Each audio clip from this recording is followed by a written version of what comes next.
आपने बहुत से मंदिर देखे होंगे, लेकिन जो मैं आज आपको दिखाने वाली हूँ वो थोड़ा अलग है।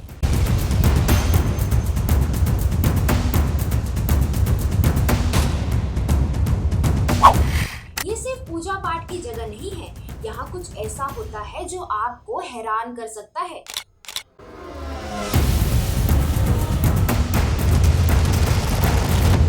उत्तर प्रदेश के गोरखपुर के पास एक ऐसा ही मंदिर है। लोग यहाँ मन्नतें मांगते हैं और जब पूरी हो जाती है तो मंदिर के प्रांगण में ही बकरे की बलि चढ़ाई जाती है। हाँ, आपने सही सुना, बकरे की बलि दी जाती है, और वो भी आज के दौर में जब हम एनिमल राइट्स की बात करते हैं। लेकिन ये सिर्फ एक परंपरा नहीं है, इसके पीछे एक कहानी है, एक इतिहास है और एक ऐसा चमत्कार जिसे सुनकर आप सोच में पड़ जाएंगे।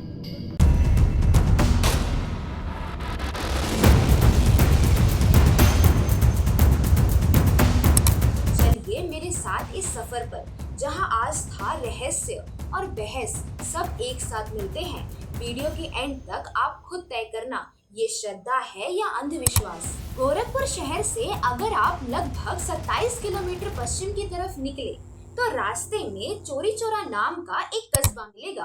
वैसे मैं आपको बता दूं, ये वही जगह है जहां 4 फरवरी 1922 को एक बड़ी ऐतिहासिक घटना हुई थी। उस वक्त असहयोग आंदोलन यानी नॉन कॉर्पोरेशन मूवमेंट पूरे देश में चल रहा था। लोग अंग्रेजों के खिलाफ आवाज उठा रहे थे, जुलूस निकाल रहे थे, लेकिन जब पुलिस ने लाठियां बरसाई, गोलियां चला दी, तो गुस्साई भीड़ ने सीधा थाने पर हमला कर दिया और आग लगा दी। उस आग में पूरे 22 पुलिस वाले मारे गए। जैसे ही ये खबर गांधी जी तक पहुंची, उन्होंने साफ कह दिया ये रास्ता सही नहीं है और अगले ही दिन पूरा आंदोलन वापस ले लिया। खैर, ये तो बहुत लंबा किस्सा है जिस पर हम कभी और बात करेंगे, लेकिन अभी के लिए इतना समझ लीजिए कि चोरी चौरा का नाम हमेशा के लिए इतिहास में दर्ज हो गया। अब बस यहीं से 5 किलोमीटर और आगे जाने पर आप पहुंचेंगे हमारे आज की खास जगह पर, तरकुलहा माता का मंदिर। और आज की हमारी कहानी यहीं से शुरू होती है। इस वीडियो में हम बात करेंगे इस मंदिर से जुड़ी परंपराएं, रहस्य और चमत्कार के बारे में, जो आपको सोचने पर मजबूर कर देंगे।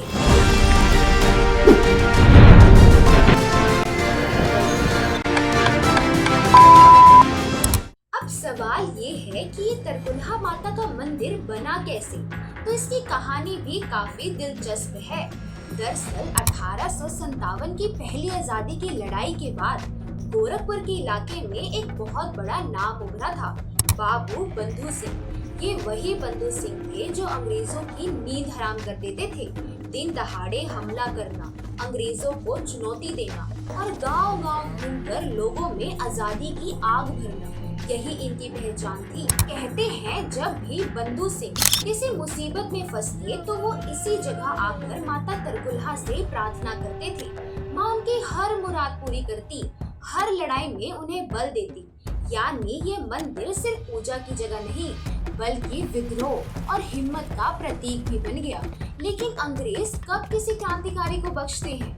आखिरकार बंधु सिंह पकड़े गए और जब उन्हें फांसी देने का दिन तय हुआ तो कुछ ऐसा हुआ जिसे लोग आज भी चमत्कार मानते हैं। अब वो चमत्कार क्या था? तो हुआ यूं कि अंग्रेजों ने बाबू बंधु सिंह को पकड़ लिया और गोरखपुर में 12 अगस्त 1857 को फांसी देने का ऐलान कर दिया। पूरा इलाका सहम गया था। लोग कह रहे थे अब देखना बंधु सिंह को कौन बचाएगा। लेकिन कहा गया है ना, जाको राखे साइयां, मार सके ना कोई। और फिर फांसी का दिन आया। भीड़ उमड़ पड़ी। अंग्रेजों ने रस्सी तैयार की, बंधु सिंह को फंदे के नीचे लाया गया। ड्रम बजा, आदेश हुआ और जैसे ही फंदा खींचा गया, रस्सी धड़ाम से टूट गई। भीड़ में सनसनी फैल गई। लोग फुसफुसाने लगे, ये माता तरकुलहा का चमत्कार है। अंग्रेजों ने इसे इत्तेफाक माना और दूसरी रस्सी मंगाई। लेकिन सोचिए, दूसरी बार भी वही हुआ। रस्सी टूटी और बंधु सिंह जिंदा नीचे खड़े मुस्कुराते रहे। कहा जाता है कि लगातार 7 बार फांसी दी गई और 7 बार रस्सी टूटती रही। लोगों की आंखों में अब डर नहीं, बल्कि आस्था थी। सब मान चुके थे कि ये माँ तरकुलहा की शक्ति है जो अपने भक्तों को बचा रही है। कहानी यहीं से और रोचक हो जाती है, क्योंकि लोग बताते हैं कि जब अंग्रेजों ने बाबू बंधु सिंह को फांसी देने की कोशिश की तो रस्सी बार बार टूट जाती थी। एक बार नहीं, दो बार नहीं, पूरे 7 बार। हर बार जल्लाद रस्सी खींचता और हर बार रस्सी टूट जाती। लोगों ने मान लिया कि ये कोई साधारण बात नहीं है, ये माँ तरकुलहा की शक्ति है जो अपने भक्तों को बचा रही है।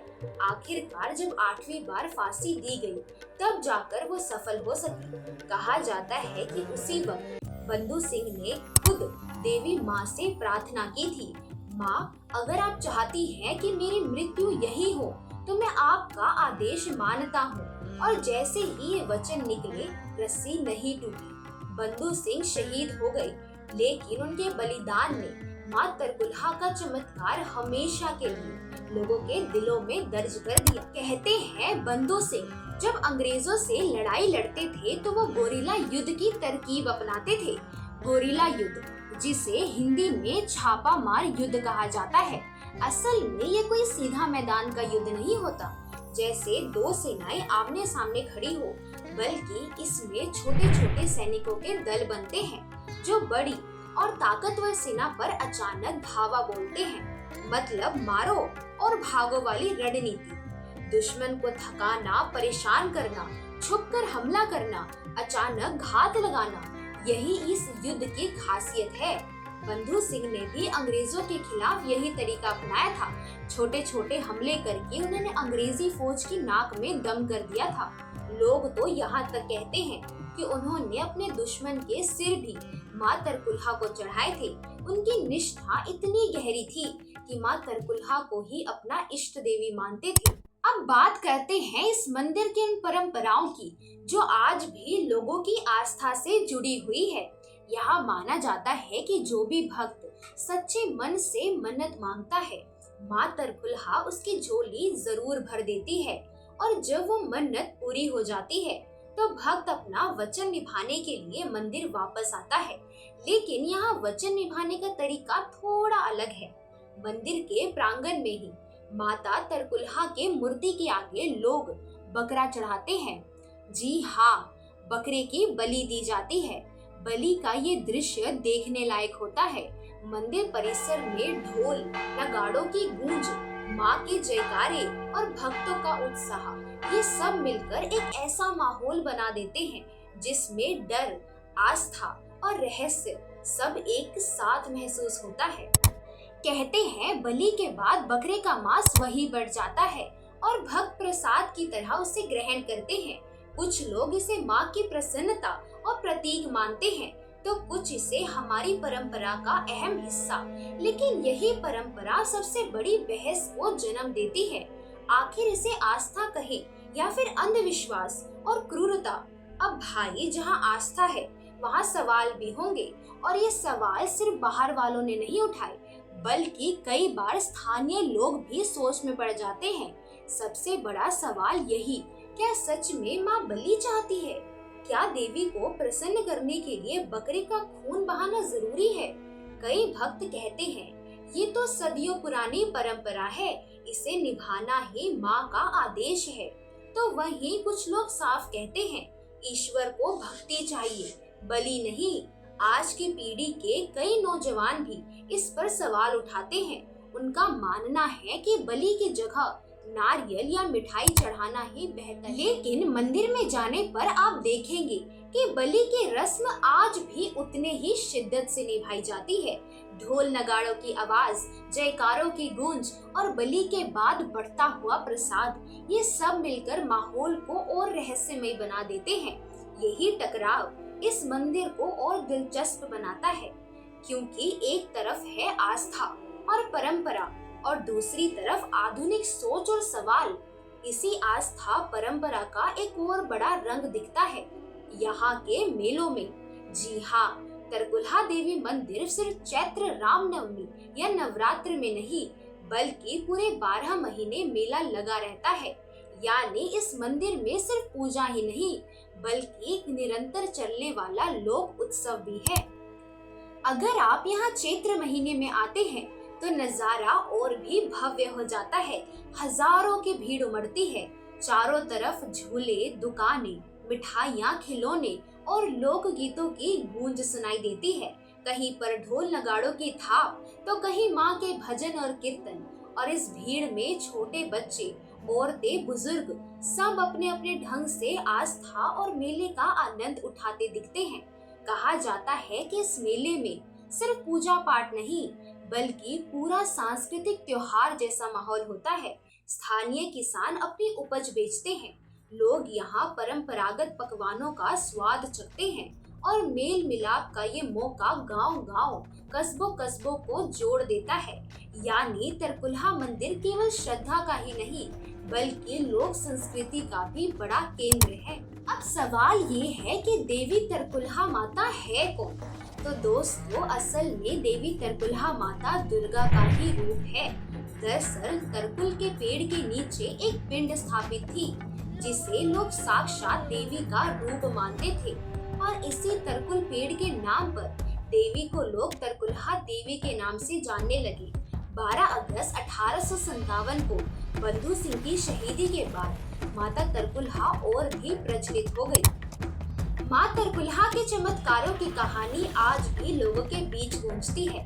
किसी ने बीमारी से छुटकारा पाया, किसी को जीवन में बड़ी सफलता मिली और बहुत लोग तो सिर्फ धन्यवाद कहने हर साल यहाँ आकर माथा टेकते हैं।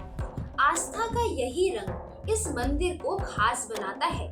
तो अगली बार अगर आप गोरखपुर या चौरी चौरा की तरफ आए तो इस पावन धाम में जरूर जाएं। आपको ये वीडियो पसंद आई हो और इन्फॉर्मेटिव लगी हो तो लाइक, शेयर और सब्सक्राइब करना मत भूलना। जल्द ही मिलते हैं एक और ऐसे ही मजेदार वीडियो के साथ। तब तक के लिए धन्यवाद।